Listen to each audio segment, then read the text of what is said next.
My name is Jake Mitchell, 28 years old, and I still remember the exact moment my heart shattered at our family business celebration.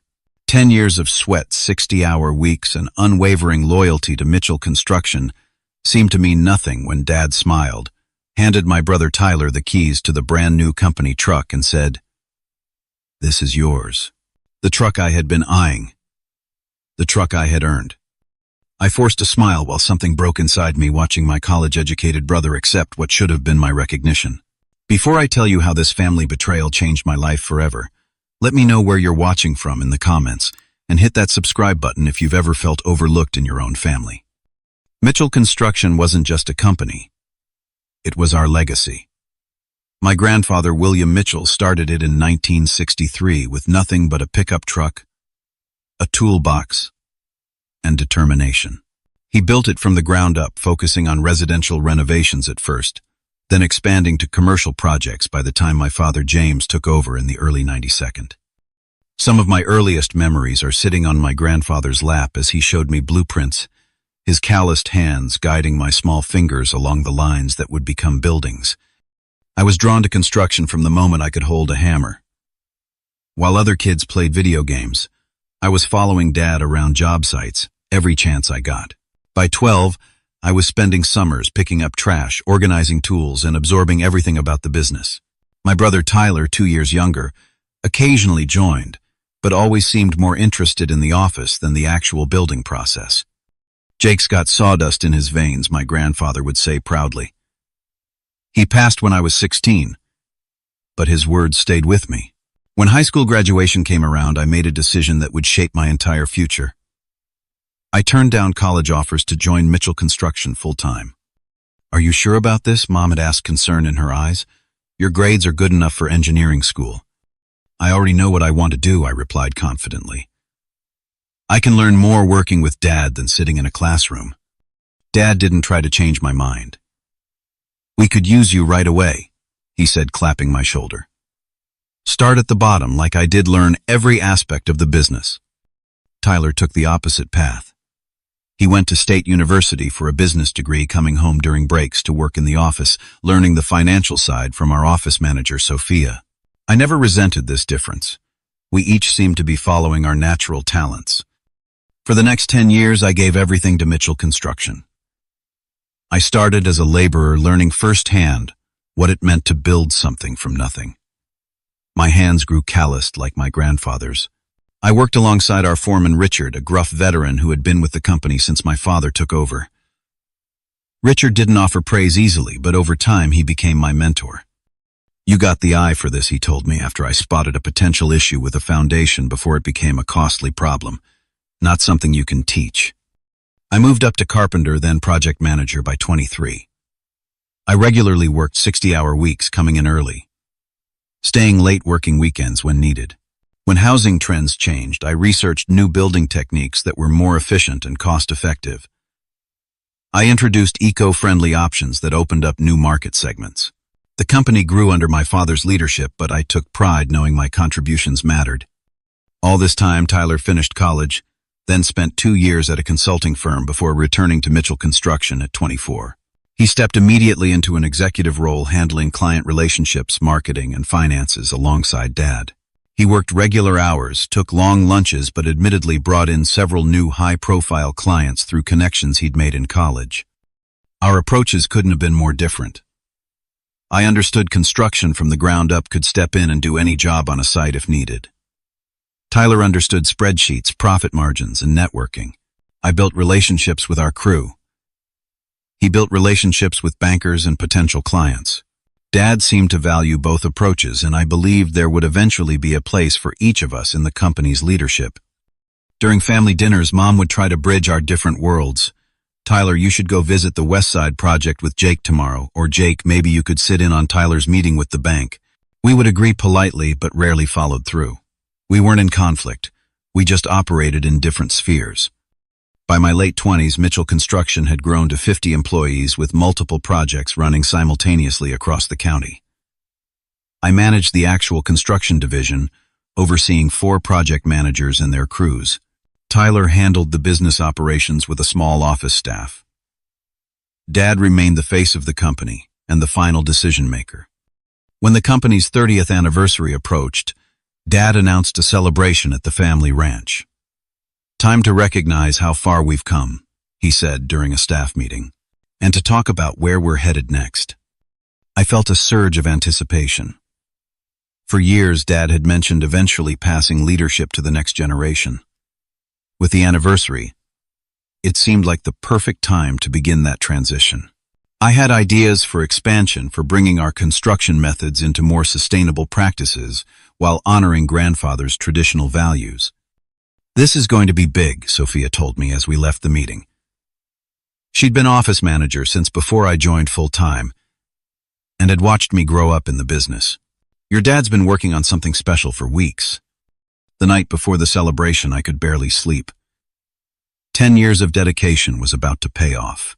I polished my work boots, laid out my best shirt, and told my wife Amanda that tomorrow might be the day Dad would start talking about succession planning.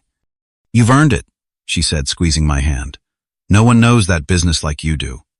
Little did I know how completely wrong we both were. The morning of the anniversary celebration dawned bright and clear.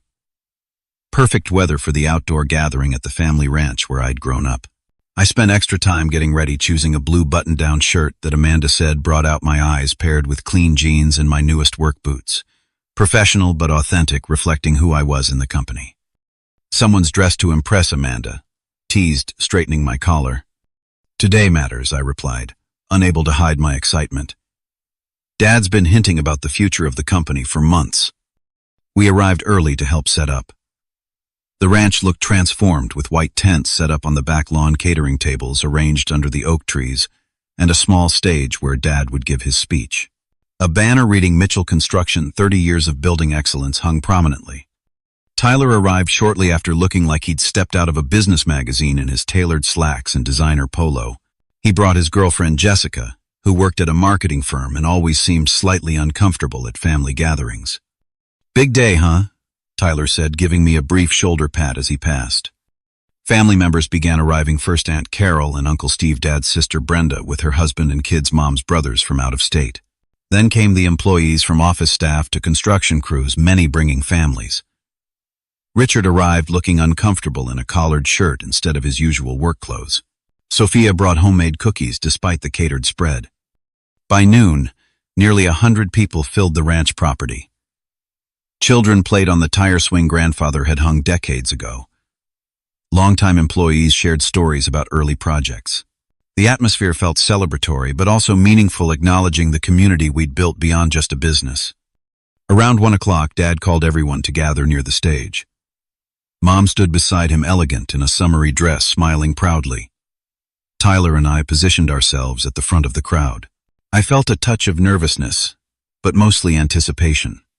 30 years ago, Dad began. My father handed me the keys to a small construction company and his trust that I would build on his foundation. Today, Mitchell Construction is something he could never have imagined, but would recognize in its values and commitment to quality. He talked about memorable projects, challenges overcome, the housing crash we'd survived, and the boom years. He acknowledged longtime employees by name, starting with Richard, who looked down, embarrassed by the attention. He thanked Mom for her support through stressful times and late nights. But today isn't just about looking back. Dad continued, his voice growing more serious. It's about looking forward, about securing the future of Mitchell Construction for the next 30 years. My heart quickened. This was it. The moment I'd been working toward for a decade. "The construction business is changing," Dad said. "We need to evolve while holding on to what makes us special. That takes a special kind of leadership." He motioned to someone at the side of the stage, and to my surprise, a staff member from the local Ford dealership walked up, holding car keys with the company logo keychain. "Part of moving forward is making sure our image reflects our success," Dad continued. "Which is why we've invested in a new fleet of vehicles, starting with a new truck for the future leader of Mitchell Construction." A gleaming black Ford F-250 Platinum pulled up beside the stage, custom painted with the company logo on the doors. It was gorgeous, top of the line, everything I'd been hoping to upgrade to after driving the same work truck for 7 years. Dad took the keys from the dealership representative, turned toward where Tyler and I stood, and my world slowed down. "The new company truck is yours," my dad smiled, handing it to my brother, "along with the responsibility of leading Mitchell Construction into the future." Tyler stepped forward, accepting the keys with a practiced humility that made my stomach turn. "Thank you, Dad. I won't let you down." Dad put his arm around Tyler's shoulders, facing the crowd. "Please join me in congratulating the future CEO of Mitchell Construction, my son Tyler." Applause erupted around me, but I could barely hear it through the rushing in my ears. My body felt numb, disconnected, as if I were watching the scene from somewhere far away. I managed to clap mechanically, maintaining a frozen smile that felt like it might shatter my face. Tyler made a brief speech about honoring traditions while embracing innovation. Words that could have been pulled from any business seminar without the dirt and sweat and knowledge that came from actually building something with your hands. I caught Richard's eye in the crowd. His furrowed brow and slight headshake told me he was as surprised as I was. Sophia looked away when I glanced at her, unable to meet my gaze. Clearly, this decision had been made without input from the people who knew the actual workings of the company best. Mom touched my arm gently as people began to disperse back to the food and drinks. "Are you okay?" she whispered. "Fine," I replied automatically, though we both knew it was a lie. "Just surprised." Tyler approached, keys still in hand, Jessica beside him. "Want to check out the new truck?" he offered, either oblivious to my pain or deliberately ignoring it. "Maybe later," I managed. "Congratulations." I excused myself, claiming I needed to check on the catering, but instead found myself walking toward the old oak tree at the edge of the property. The same tree where grandfather had taught me to identify different woods, to understand grain patterns, to appreciate the natural materials that went into our buildings. Amanda found me there 20 minutes later. "Let's go home," she said, simply seeing everything I couldn't put into words. We left early before the cake was cut, before the toasts, and reminiscing that would normally have included stories about my dedication to the company. No one tried to stop us. Perhaps they understood, or perhaps they were all too caught up in celebrating the company's bright future under Tyler's leadership to notice the absence of the person who had actually built that future one nail at a time. The drive home from the ranch was silent. Amanda reached across the console of my old work truck, the one that suddenly seemed to represent my place in the company, and squeezed my hand. I couldn't even squeeze back. My mind replayed the moment in an endless loop. Dad's smile as he handed those keys to Tyler, the gleaming black truck that symbolized everything I'd worked for and been denied. "He didn't even warn me," I finally said as we pulled into our driveway. Not a hint. Not a private conversation. Nothing. "It's not right, Amanda," agreed, anger edging her voice. "After everything you've given that company, everyone knows you're the reason projects finish on time and under budget. Inside our modest 3-bedroom house, so different from Tyler's downtown loft, I sank into the couch and finally let the emotions surface. Confusion, betrayal, humiliation, anger, all crashed together. "What am I missing?" I asked, hands shaking slightly. "What does Tyler have that I don't? I've dedicated my entire adult life to Mitchell Construction." "A business degree and Dad's blind spot," Amanda replied, sitting beside me. "But that doesn't make this fair or right." Sleep eluded me that night. I stared at the ceiling, mentally reviewing every project I'd managed, every innovation I'd brought to the company, every Saturday I'd worked instead of joining friends for weekend trips. Had I missed something? Had I not made my intentions clear? Or had Dad simply always planned to hand the company to Tyler regardless of my contributions? Monday morning came with a weight of dread. Walking into the office felt like entering a different company overnight. Several employees offered awkward congratulations, assuming I'd known about Tyler's promotion in advance. Others avoided eye contact altogether. Richard caught me in the break room pouring a cup of coffee that I didn't really want but needed something to do with my hands. "That was some bullshit yesterday," he muttered, checking that we were alone. "Everyone on the cruise is confused. You're the one in the trenches with us every day." Thanks, I managed, appreciating his loyalty but not wanting to create division. "I'm sure Dad has his reasons." "Rich boy reasons," Richard snorted, then straightened as Tyler entered the room. Tyler had arrived, driving his new truck parked prominently near the entrance where everyone would see it. He'd never been early to work before, but today he'd beaten me in. "Morning, team," he said cheerfully. "Jake, got a minute? Want to review some changes I'm planning." In the conference room, Tyler had already set up a presentation on his laptop. The company logo had been redesigned more modern and sleek. The website mock-up showed a completely different aesthetic than our current practical, trusted appearance. "I'm rebranding," Tyler announced without preamble. "The Mitchell Construction name has equity, but everything else needs updating if we want to attract higher-end clients." "We have plenty of high-end clients," I pointed out. "The Madison Hotel renovation, the Riverside luxury homes." "Small potatoes," Tyler dismissed. "I'm talking about landing the new downtown development project. The university expansion government contracts. Those require experience with large-scale commercial work," I said. "We'd need to build up to that gradually." "Or partner with larger firms initially," Tyler countered. "I've already had discussions with Baldwin Brothers Construction about collaborative bidding." This was the first I'd heard about any of this. "Does Dad know about these plans?" "Of course," Tyler replied, impatience flashing across his face. "Who do you think approved my vision for the company's future?" "This is why the announcement happened now. We're making moves, Jake." That afternoon, I tried to speak with Dad about the rapid changes and my concerns about overextending, but his assistant Megan informed me he was booked solid with meetings all week. "I can try to squeeze you in next Monday," she offered apologetically. Throughout that week, more changes rolled out. Tyler hired a marketing consultant who knew nothing about construction, but talked constantly about brand positioning.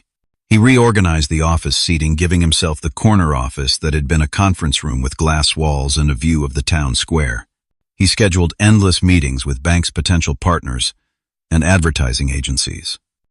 Meanwhile, I tried to keep the actual construction side of the business running smoothly. But even there, Tyler began interfering. He questioned costs on the West Side project, suggesting we use cheaper materials that I knew would compromise quality. He pushed for shorter timelines that would require crews to work unsustainable overtime. "Your brother wants us to cut the Riverside project timeline by 3 weeks, Richard informed me after a management meeting I hadn't been invited to. "Says the holding costs are eating profits." "That's impossible without doubling the crew, which would eliminate any cost savings," I replied, frustration mounting. "That's what I said. He told me to figure it out, or he'd find someone who could." By the 3rd week after the announcement, tensions were palpable throughout the company. Tyler had brought in 2 college friends as consultants who seemed to be shadowing Richard, and our other experienced project manager, Bill. When I questioned this, Tyler smoothly explained they were learning the business from the ground up. "Like I did, you mean?" I said pointedly during a rare moment when we were alone in the office kitchen. Tyler sighed dramatically. "Look, I know you're upset about the CEO announcement, but Dad made his choice. I've got the education and vision to take this company to the next level." "And what about experience, knowledge of actual construction?" "Relationships with the crews," I challenged. "Those things matter," Tyler conceded, "which is why you're valuable as a division manager. But leadership requires more than technical knowledge. It requires strategic thinking." Before I could respond, Tyler's phone buzzed. "That's the call with the Baldwin Brothers executives. We'll talk more later." Later never came. Instead, Tyler became increasingly unavailable, ensconced in his glass office with Dad or various consultants. Decisions that directly affected my projects were made without my input. When I raised concerns, I was told the company was transitioning to a more streamlined decision-making process. The final straw came when one of our largest clients, Harriman Development, reached out with concerns. Patrick Harriman himself, who had worked with us for over 15 years, called me directly rather than going through the new channels Tyler had established. "Jake, what's happening over there?" he asked bluntly. "I've got some new guy calling me about changing materials on the office complex to improve margins. We agreed on specifications for a reason." "I wasn't aware of this," I admitted. Embarrassment and anger competing for dominance. "Let me look into it and call you back." After hanging up, I discovered Tyler had instructed our purchasing manager to explore alternatives for several major components of the Harriman project, including the HVAC system we had specifically chosen for its energy efficiency and longevity. That evening, while staying late to review the Harriman specifications, I overheard Tyler and one of his college friends in the conference room door slightly ajar. Once we secure the Baldwin partnership, we can start phasing out the residential division entirely, Tyler was saying. Commercial is where the real money is. What about the current residential projects? His friend asked. We'll complete existing contracts but not take on new ones. Eventually, we'll only need about half the current construction crew. The guys with commercial experience can stay. The rest are replaceable. I froze in the hallway, blood pounding in my ears. The residential division was our foundation, our core business with loyal clients and specialized crews who had been with us for years. It was also my primary responsibility and the area where I had built my expertise. More importantly, those replaceable crew members were people with families, mortgages, children in college. Richard was 2 years from retirement. Bill had just bought a house based on his job security with us. I walked away before I could hear more or worse, before I could burst into that room and say things that couldn't be taken back. Instead, I drove home with white knuckles on the steering wheel, finally understanding that this wasn't just about a truck or a title. The company my grandfather had built that I had helped grow was being dismantled from within. The Harriman office complex should have been our showcase project for the year. Instead, it became the flashpoint that brought all the simmering tensions to a boil. Tyler had approved changes to the HVAC specifications without consulting me or the project manager, resulting in equipment that didn't integrate with the control systems already installed. The electrical subcontractor discovered the incompatibility during installation, bringing work to a grinding halt. I got the call from Richard at 7:30 in the morning, his voice tight with controlled anger. We've got 20 electricians standing around getting paid to do nothing because nobody can figure out how to make this new system work with the wiring already in place. What new system? I asked immediately, heading for my truck. We specified the Carson units in the original plans. Tyler ordered the switch to save $20,000. Problem is, it's going to cost twice that to fix this mess. By the time I arrived at the job site, Patrick Harriman was already there, face flushed with anger as he surveyed the stalled work. Tyler had arrived too, looking completely out of place in his designer shoes and button-down shirt amid the construction debris and idle workers. Mitchell Construction has never delivered late in 15 years of working together, Patrick was saying, jabbing a finger toward Tyler. Now I've got tenants scheduled to move in next month and a half finished electrical system. These technical issues are unfortunate but solvable, Tyler replied smoothly. We can bring in additional electricians to make up the time. It's not about throwing more bodies at the problem, I interjected, joining the conversation. The systems are fundamentally incompatible. We need to either revert to the original specifications or redesign significant portions of the electrical work. Tyler shot me a warning look. We can discuss the technical details privately, Jake. Mr. Harriman doesn't need to be bothered with that. Actually, I want to hear this, Patrick said. Jake, what happened? I explained the situation as objectively as possible, outlining our options and the time implications of each. The fastest solution is returning to the original plan with the Carson units. We might lose a week, but we can still hit the move-in deadline. That's what I want, Patrick said firmly, and I want Jake directly overseeing this project from now on. No more surprise changes. Tyler's jaw tightened. With all due respect, Mr. Harriman, as CEO, I determine project assignments within our company. Jake has other responsibilities that require his attention. An uncomfortable silence fell over the group.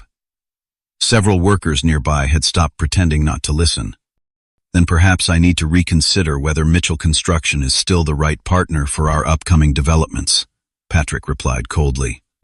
After Harriman left, Tyler turned on me, face flushed with anger. Way to undermine me in front of a client. You made me look completely incompetent. You made yourself look incompetent when you changed critical specifications. Without understanding the implications, I shot back, years of frustration finally boiling over. That's what happens when you make decisions about construction without actual construction knowledge. I'm the CEO of this company. I don't need to understand every technical detail. That's what I have people like you for. Except you didn't consult me, did you? You just decided you knew better because you have an MBA and a fancy title. Our voices had risen, drawing attention from the crew. Richard and several others had moved closer, witnessing the confrontation. You need to remember your place in this company, Tyler hissed. Dad chose me to lead for a reason. What reason? Because you went to college. Because you look better in a suit. I've given everything to this company for 10 years, while you were partying at State and taking 2-hour lunches. The sound of another vehicle approaching interrupted our argument. Dad pulled up in his truck, likely called by Tyler, or having heard about the crisis from Harriman directly. What the hell is going on here? He demanded, taking in the stalled worksite and the obvious tension between us. Tyler immediately launched into an explanation that minimized his role in the problem and emphasized how I had undermined him in front of a client. I waited for my turn to explain, certain that Dad would understand the technical issue once I laid it out clearly. But that opportunity never came. Instead, Dad held up his hand when Tyler finished speaking. Jake, I'm disappointed, he said, his voice carrying to the now silent crew. Whatever disagreements you have with company decisions should be handled privately, not aired in front of clients and employees. Did you hear what happened? I asked incredulously. He changed critical specifications without consulting anyone who actually understands how these systems work. He's cost us time, money, and potentially a valuable client relationship. What I see is you publicly challenging the leadership of this company. Dad replied firmly. Tyler is CEO now. His decisions are final, even if you disagree with them. That's how chain of command works. The public rebuke stung worse than anything I could have imagined. Not just the words, but the clear message they sent to everyone watching. Tyler's authority mattered more than being right. More than the quality of our work. More than the relationships I'd built with clients like Harriman. So I'm just supposed to stand by while he drives the company into the ground? I asked, voice tight with emotion. You're supposed to do your job and support your brother's vision for the future, Dad replied. Then, lowering his voice so only Tyler and I could hear, he added, We'll discuss this further at the office. For now, both of you need to present a united front. Richard can handle the technical issues here. The drive back to the office passed in tense silence. Once there, Dad ushered us into his office and closed the door firmly. This stops now, he said, looking between us. We're a family and a family business. We can't have this kind of public discord. Dad, you need to understand what's actually happening. I tried again. Tyler is making fundamental changes to how we operate without consulting the people who know this business best. That's his prerogative as CEO, Dad insisted. Change is necessary for growth. Not all change is progress, I countered. He's talking about phasing out our residential division, entirely letting go of people who have been with us for years. Dad looked at Tyler, who shrugged unapologetically. It's a possibility we're exploring. Commercial work has higher margins and better growth potential. Your grandfather built this company on residential work, I reminded them both. Those clients and their families have trusted us for generations. And I appreciate that history, Tyler replied smoothly. But sentimentality isn't a business strategy. The market is changing, and we need to position ourselves accordingly. Dad sighed heavily, leaning back in his chair. Jake, I understand your concerns. But Tyler has spent years studying business management. He sees the bigger picture, the financial realities that will determine whether this company thrives or merely survives in the coming decades. The implication was clear: my practical knowledge, my decade of hands-on experience, my relationships with crews and clients, all of it was somehow less valuable than Tyler's theoretical business education. So that's it, I asked, a cold realization settling over me. His MBA trumps my 10 years of actual experience building this company. Dad's expression softened slightly. You're exceptional at what you do, Jake. You understand construction better than anyone else here, including me. But running a company requires different skills: strategic thinking, financial acumen, the ability to see beyond the immediate project to long-term growth. And you don't think I have those qualities? I think you're more comfortable with the tangible aspects of the business, Dad replied carefully. The building, the crews, the day-to-day operations. And we need that, we absolutely do. But leadership is something else entirely. The conversation continued circles of the same arguments, but something had broken inside me. The father who had once admired my dedication, who had taught me to value craftsmanship and relationships, was now dismissing those very qualities as secondary. In his eyes, I was a worker, not a leader, regardless of what I had contributed or could offer. When we finally left his office, Tyler returned to his glass-walled domain to make calls, apparently unfazed by the morning's disaster. I walked slowly through the building that had been my second home for a decade, seeing it through new eyes. The photos on the walls of completed projects, many of which I had managed. The conference room where I had introduced sustainable building practices that had won us accolades in the industry. The break room where I had celebrated birthdays and work anniversaries with people who were more than colleagues. It all felt suddenly foreign, as if I were already gone. That evening, I drove to the original Mitchell construction workshop, now used mostly for storage but maintained out of respect for my grandfather's legacy. As I walked through the quiet space, running my hands over workbenches he had built, I finally admitted to myself what I had been avoiding for weeks. There was no future for me in the company as it was becoming. I could stay and watch everything I valued about it be dismantled, or I could find the courage to build something new. The weeks following the Harriman Project confrontation were the darkest of my professional life. I went through the motions at work, doing what was required, but nothing more. The easy camaraderie I'd once shared with crews disappeared, replaced by awkward interactions where everyone seemed aware of my diminished status. Tyler continued implementing changes, each one moving the company further from the values that had once defined it. Even my home life suffered. Amanda tried to be supportive, but I brought my resentment and frustration home each night like a heavy shadow. "You barely talk anymore," she said one evening as we sat at dinner, the silence between us stretching uncomfortably. "I know you're hurting, but I feel like I'm losing you too."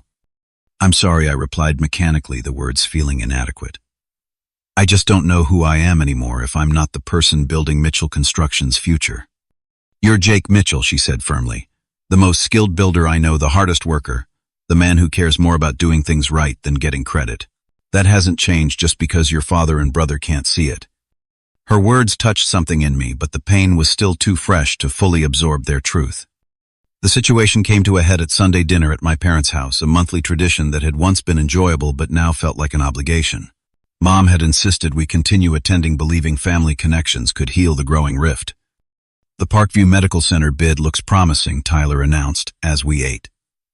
"Baldwin Brothers has the construction experience with healthcare facilities that we needed to qualify." "That's wonderful news," Mom replied, trying to generate enthusiasm.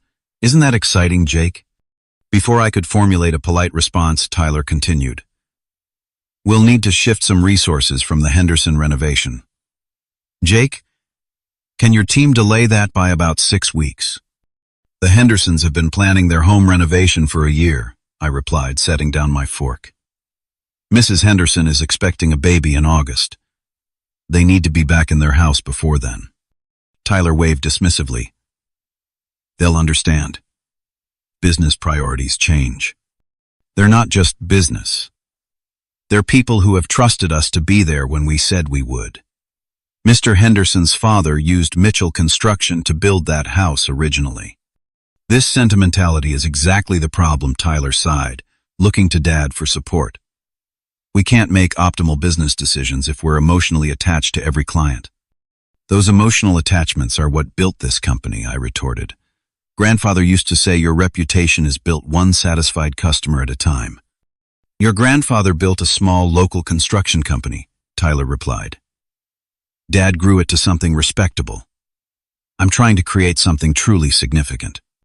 The condescension in his voice when speaking about the company our grandfather had poured his life into was the final straw. "You have no right to dismiss what he built," I said, voice rising despite my attempt to stay calm. "You never even knew him. You never worked alongside him or learned from him like I did." "Boys, please," Mom interjected. "This is supposed to be family time." "I'm not dismissing anything," Tyler continued, ignoring her. "I'm being realistic about where we came from and where we need to go. The construction industry is consolidating. In 10 years, it'll be dominated by a few large players with the capital and scale to handle major projects. Small family operations will be subcontractors at best. So you'd rather destroy what makes us special just to become another corporate entity, I challenged. I'd rather ensure the company survives and thrives, Tyler shot back. Sometimes that means making difficult decisions that not everyone agrees with. Like pushing out dedicated employees to make room for your college buddies, or abandoning loyal clients to chase bigger contracts. Dad finally intervened. That's enough, Jake. Tyler is making necessary changes to position the company for the future. Change is always difficult, but that doesn't make it wrong. Even when those changes undermine everything the company has stood for, I asked, looking directly at my father. Even when they disregard 3 generations of relationships and reputation, an uncomfortable silence fell over the table. Mom looked close to tears. Tyler stared at his plate, jaw tight. Finally, Dad spoke again, his voice quieter but firm. Son, I know this transition has been difficult for you. But I need you to understand something. Tyler has the education and business sense this company needs right now. You're exceptional with your hands, with the practical aspects of construction. But leadership requires a different set of skills. The words hit me like physical blows. Not just their content, but the finality in his tone. This wasn't a temporary situation or a misunderstanding. This was how he truly saw me, as someone valuable only for manual skills, not for vision or leadership. Mom must have seen something break in my expression. James, that's not fair, she said, reaching for my hand across the table. Jake has led projects, mentored employees, brought innovations to the company. I'm not saying he hasn't contributed, Dad clarified, but the damage was done. I'm simply explaining why Tyler is better positioned to lead the company forward. I stood abruptly, unable to remain at the table, pretending this was a normal family dinner. I need some air. I managed walking out to the back porch where I'd spent countless hours as a child, helping grandfather with small woodworking projects. Mom followed me outside a few minutes later, concern etched on her face. He doesn't mean it the way it sounded, she said softly. Your father values everything you've done for the company. Just not enough to consider me for leadership, I replied, the hurt raw in my voice. Not enough to consult me before deciding the future of the company I've helped build. Not enough to stand up for me when Tyler dismisses our entire history. He's trying to be fair to both his sons, Mom offered weakly. There's nothing fair about this situation, Mom. And we both know it. The next day I called in sick for the first time in years. Instead of going to work, I drove to see Richard at his home, needing to speak with someone who understood the company from the ground up. Richard welcomed me into his modest home, offering coffee and a sympathetic ear. Now in his early 60s, he'd worked for Mitchell Construction since before I was born. Tyler's planning to phase out residential construction entirely, I told him after explaining the Sunday dinner conversation. Once the Baldwin partnership is solidified, he'll start cutting staff who don't have commercial experience. Richard nodded grimly. I figured something like that was coming. He's had his college buddy shadowing me for weeks, asking questions about my processes, my client relationships. Feels like they're extracting everything they can before showing me the door. You're 2 years from retirement, I said, appalled, after everything you've given the company. That's business these days, Richard replied with a resigned shrug. Loyalty only goes one way. It doesn't have to be that way, I insisted. Grandfather built this company on relationships and mutual respect. He valued people over profits. Your grandfather was a rare breed, Richard agreed, a fond smile crossing his weathered face. I remember when he turned down that shopping mall contract because the developer wanted to cut corners on safety features. Said he wouldn't put his name on something that might hurt people, no matter how big the payday. As Richard shared more stories about my grandfather, many I'd never heard before, something crystallized in my mind. The company I had dedicated myself to, the one I had believed in, was my grandfather's vision carried forward, not the corporate entity Tyler was creating. That evening I stopped by the office, after hours, intending to collect some personal items from my desk. The building was mostly empty, but light spilled from Tyler's glass office, where he sat with 2 of his consultants reviewing documents spread across the conference table. Curious, I moved closer, staying out of sight. The blueprints they were examining were unfamiliar. Not any of our current projects. As their conversation drifted through the partially open door, I realized with shock what I was seeing. The property has excellent commercial potential, one consultant was saying. Much better use of the space than the current workshop. Sentimental value aside, it makes no financial sense to keep it. Tyler agreed. The land alone is worth more than what we get from the minimal storage usage. They were discussing selling the original Mitchell construction workshop. The building, my grandfather, had started the company in the space he had preserved even as the company outgrew it. Dad had always treated it as sacred ground, maintaining it out of respect for our origins. I stepped away before I could be noticed, a cold clarity washing over me. This wasn't just about changes to business strategy or modernization. This was about erasing our history, disposing of anything that didn't fit Tyler's corporate vision, including the physical reminder of where we came from. Driving home, a decision I had been avoiding for weeks suddenly became inevitable. I couldn't stay and watch everything I valued about Mitchell Construction be dismantled. I couldn't continue pouring my energy and passion into a company that no longer reflected the values I believed in. I needed to start over. To build something new that honored what my grandfather had taught me about construction, about business, about treating people with respect. It was terrifying. I had never worked anywhere else. My entire identity was wrapped up in Mitchell Construction. But staying meant losing that identity piece by piece anyway, watching it be transformed into something I couldn't recognize or believe in. When I got home, I found Amanda in our home office reviewing patient files from the physical therapy practice where she worked.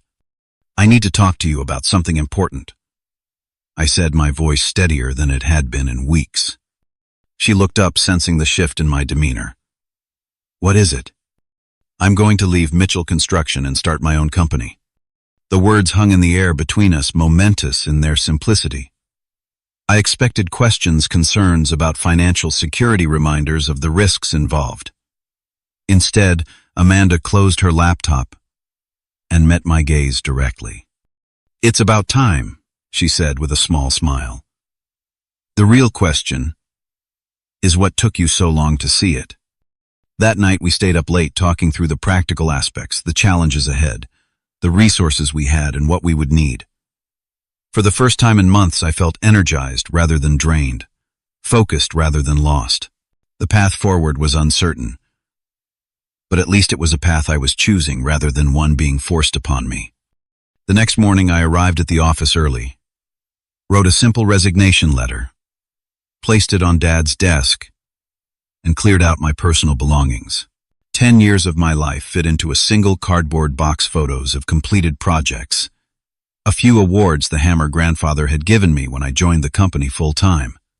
As I placed my company keys on the desk, a sense of both loss and liberation washed over me.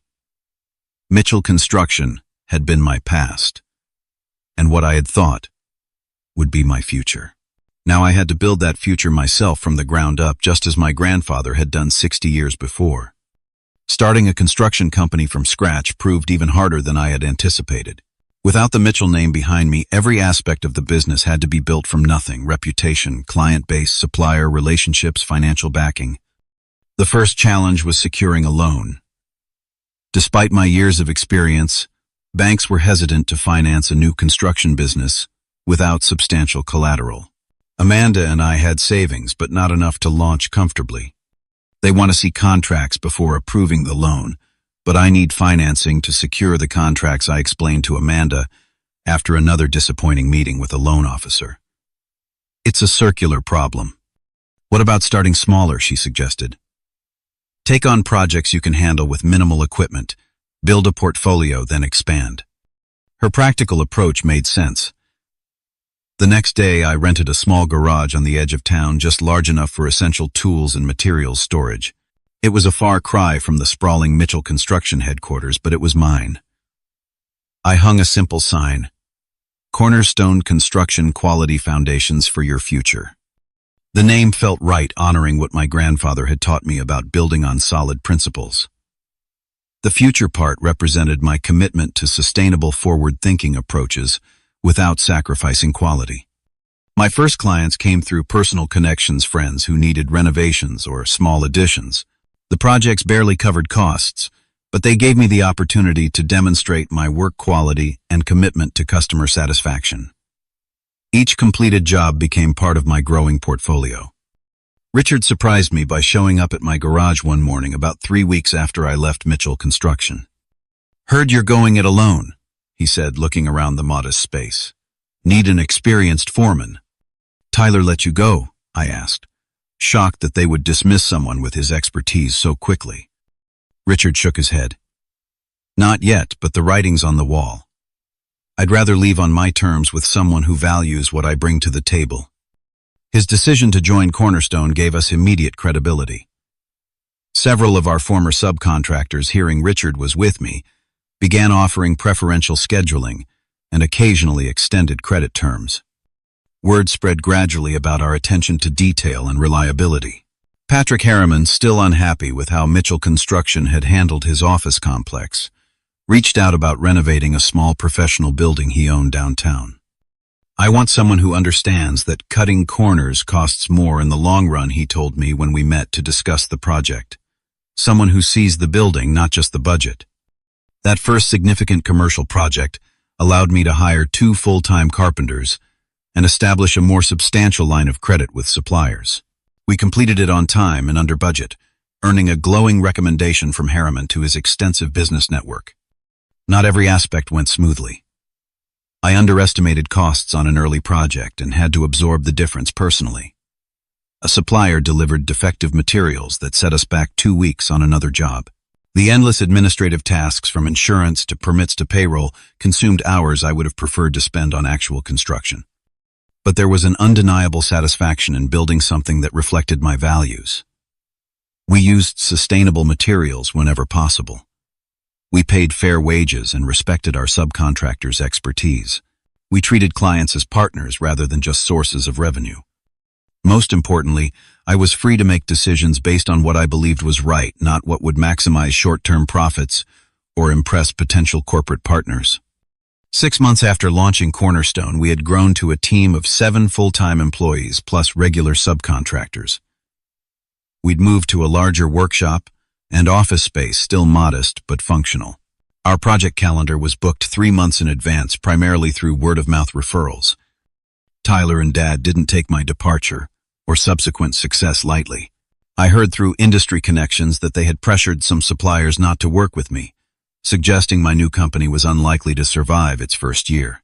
One potential client mentioned being told that Cornerstone lacked the depth of experience necessary for their project, despite my decade of managing similar work. These tactics stung but ultimately backfired. The construction community in our area was tight-knit, and many had worked with me for years, witnessing my dedication and integrity firsthand. Their attempts to undermine me only reinforced my reputation as someone who had struck out on his own rather than compromise his principles.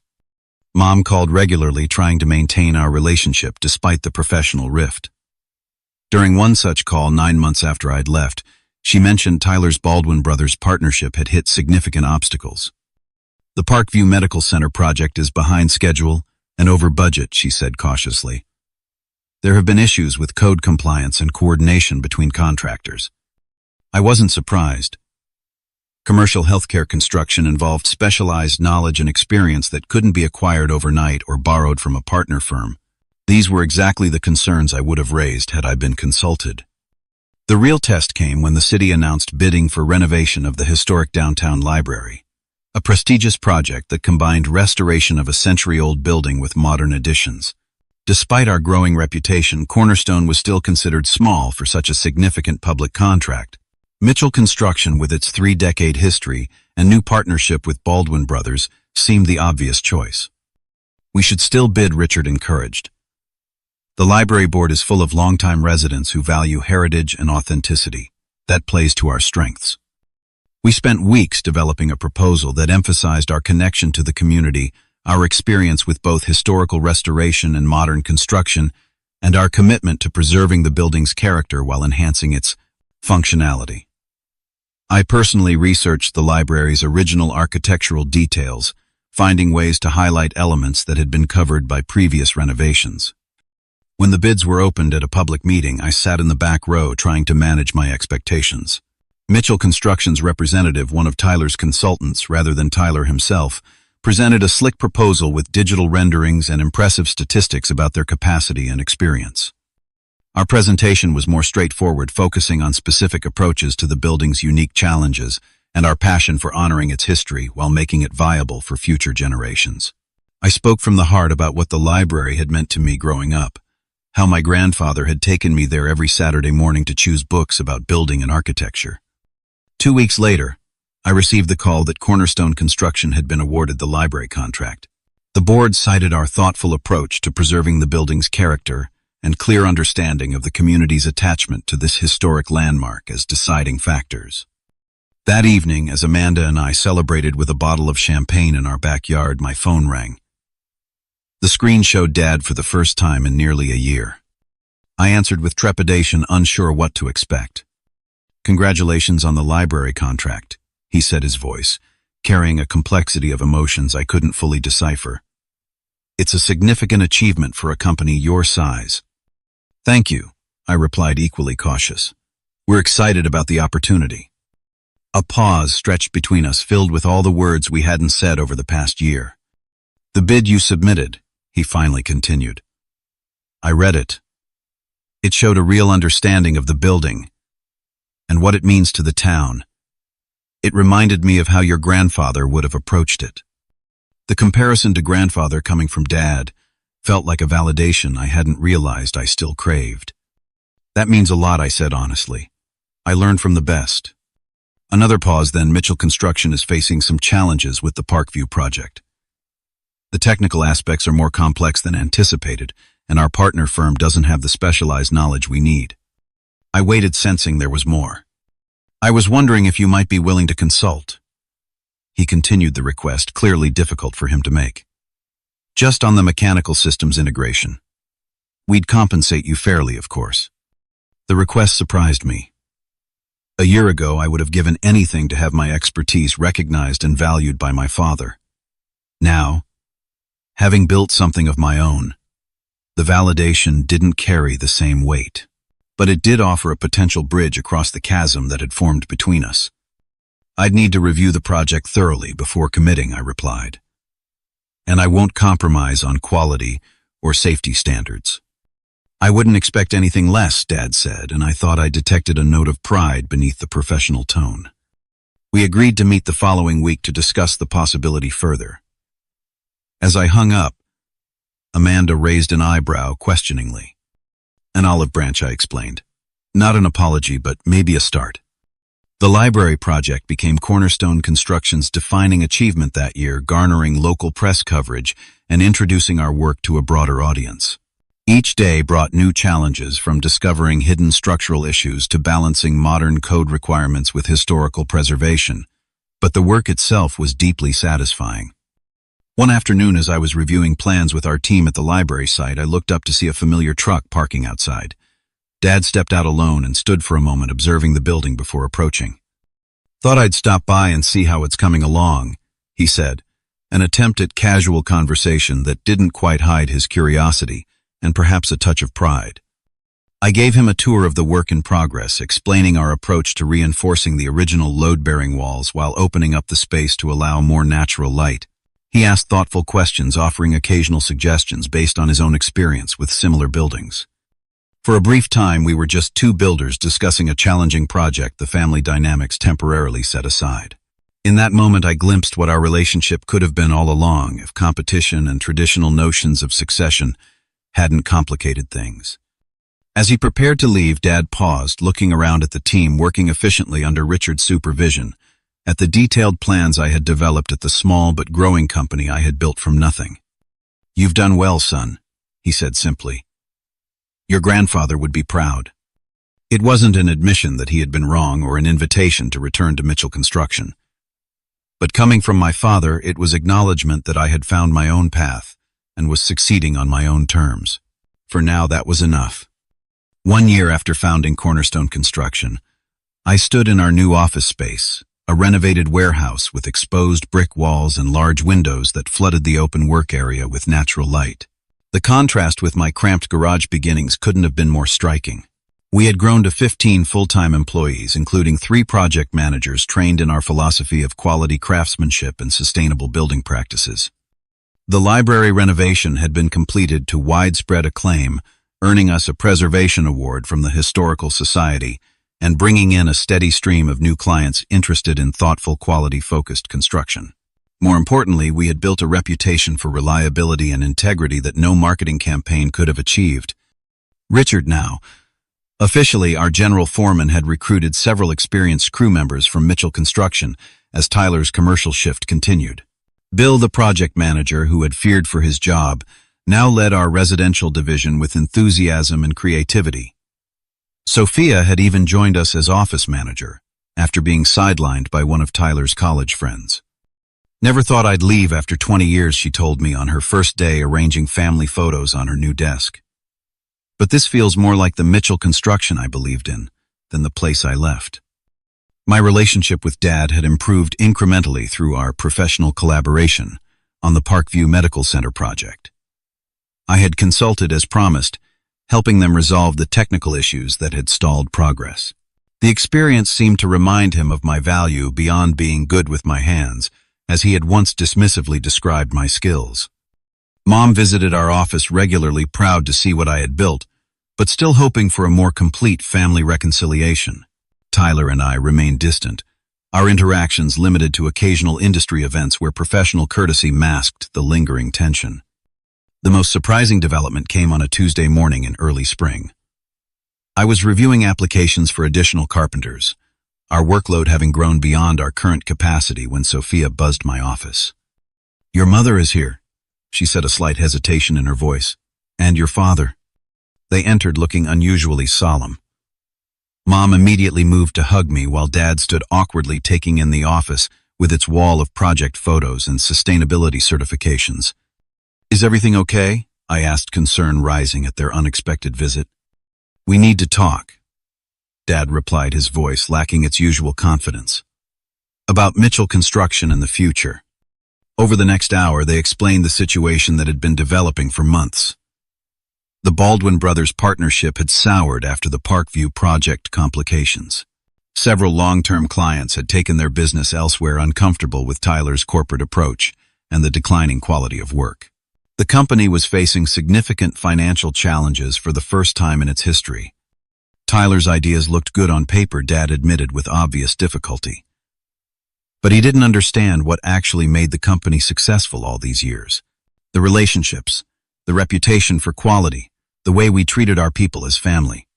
"What are you going to do?" I asked, careful to keep accusation from my tone. Dad sighed heavily. "We're scaling back the commercial division, focusing on what we've always done best. But we've lost key personnel, and rebuilding trust with clients will take time." I waited, sensing there was more to this visit than just updating me on company challenges. "I made a mistake, Jake," Dad finally said, the words clearly difficult for him.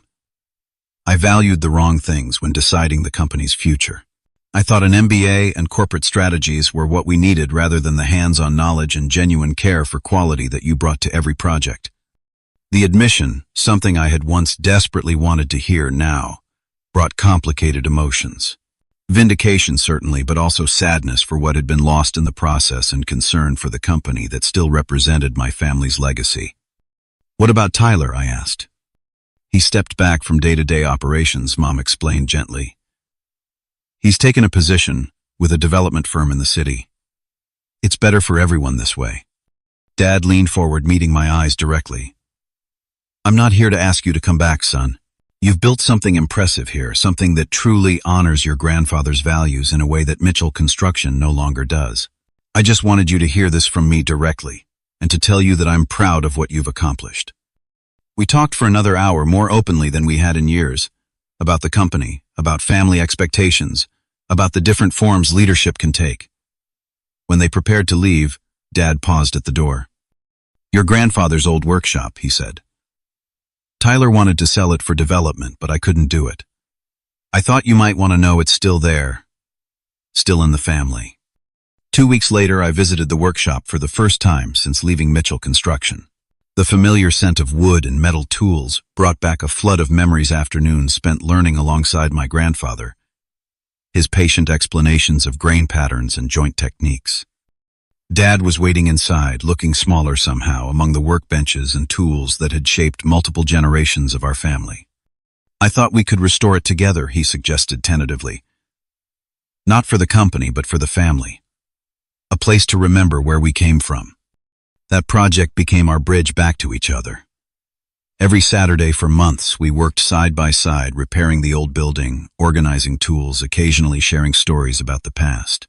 We didn't discuss the future of Mitchell Construction directly, but through our work together, I began to understand the weight he had carried trying to honor his father's legacy while building something that could support his sons. Meanwhile, Cornerstone Construction continued to thrive. We expanded into sustainable building, consulting, helping other contractors implement eco-friendly practices without sacrificing quality or increasing costs significantly. The approach attracted environmentally conscious clients while establishing us as innovators rather than just another construction company. On the first anniversary of the library renovation, the mayor invited me to speak at a small ceremony celebrating the building's renewed role in community life. As I prepared my remarks the evening before, Amanda sat beside me at our kitchen table. "Are you going to mention Mitchell Construction in your speech?" she asked. I considered the question carefully. "Not directly, but I'll acknowledge the legacy of craftsmanship my grandfather and father passed down. This isn't about denying where I came from, just honoring it in my own way." She smiled, squeezing my hand. "A year ago, you couldn't have said that without bitterness. You've healed too, not just succeeded." She was right. The anger and hurt that had driven me initially had transformed into something more constructive. I had built Cornerstone not in opposition to my family's company, but as an evolution of its best qualities adapted for a new era and my own vision. At the ceremony the next day, I was surprised to see Dad and Mom in the audience sitting quietly in the back row. As I spoke about the importance of preserving history while embracing progress about building structures that would serve communities for generations, I caught Dad nodding in agreement. Afterward, as people mingled in the library's restored main hall, Dad approached, extending his hand formally before pulling me into an unexpected embrace. "I came to see your grandfather's legacy living on," he said quietly. "Through you. Through what you've built here, and with your company. He would have been so proud, Jake." "Thank you," I replied, the words simple but heartfelt. "That means everything." The path forward wasn't perfectly clear. Mitchell Construction continued to struggle with rebuilding its reputation, though my occasional consulting helped with technical challenges. Tyler and I maintained a cautious distance, our relationship perhaps permanently altered by what had transpired. But the family wounds had begun to heal, allowing space for new possibilities. One evening, as I locked up our office after a particularly satisfying day of finalizing plans for an innovative net-zero energy housing development, I reflected on the journey of the past 2 years. The painful moment when Dad handed Tyler those truck keys had seemed like an ending, the crushing of dreams and recognition I had worked toward for a decade. Instead, it had become the beginning of something I could never have imagined. The rejection that had felt so devastating had ultimately freed me to build something truly my own. Something that reflected my values and vision more authentically than merely inheriting a predetermined role ever could. The company truck that had symbolized everything I thought I wanted now seemed like a small thing compared to what I had gained: self-reliance, the satisfaction of creation on my own terms, and eventually a different kind of recognition from my father, based not on obligation but genuine respect. True success, I had learned, comes not from others' approval or predetermined paths, but from staying true to your values, even when that means forging a new trail entirely. Sometimes the most painful rejections lead us exactly where we need to go, even if we cannot see it in the moment of our greatest disappointment. If you've ever felt overlooked or undervalued despite giving your best, I hope my story reminds you that your worth isn't determined by others' recognition. Your greatest achievements might be waiting on the other side of rejection, built with your own hands and vision. I'd love to hear in the comments about a time when something that seemed like a setback actually led you to a better path. And if this story resonated with you, please like, subscribe, and share it with someone who might need this reminder today. Thank you for listening, and remember, the strongest foundations are often built after the plans we thought we wanted fall apart.